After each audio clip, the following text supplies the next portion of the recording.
generally, tell me your impression of what you make of the electoral process so far.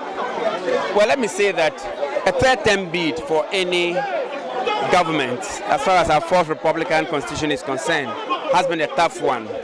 And it is what you see reflected in the parliamentary elections.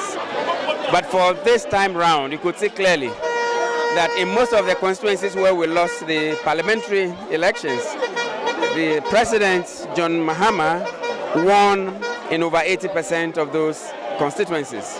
It's a clear manifestation that yes, we didn't show well in the parliamentary elections, but the people of this country have a lot more confidence in President Mahama than any of the other presidential candidates. And it's reflected in the number of constituencies where he won. And if you look at the results, President Mahama won from our data in 8 regions. President Mahama won in 8 regions as far as the regional aggregate figures from the regions are concerned. And of course, nobody wins in 8 regions and loses a general election. The figures will speak for themselves. We have a lot of confidence in the Electoral Commission. We have had one of the most peaceful elections in our electoral history. Speaking at the parliamentary level, I mean, it's been seen that a lot of the parliamentarians lost their seats, but then the president still got the vote. Is that to say that the MPs weren't as effective as one should have expected? Well, I wouldn't say that the MPs were not effective. I would want to rather say that perhaps we rather need to look at our processes for electing parliamentary candidates, and we also need to look at what generates conflict in the process of selecting parliamentary candidates in order to mitigate some of these. Indeed, we have had a number of misunderstandings between our candidates and their constituencies. We had with their other contestants for the parliamentary candidate position and a host of others.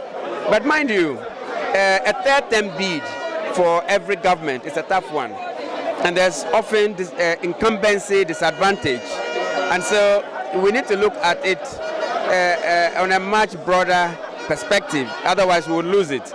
I'm not sure that MPs lost because we are not effective, but the myriad of challenges associated with a third-term bid is what might have accounted for that, unless there's something very compelling, because people really give up for their own parties when it comes to a third-term bid.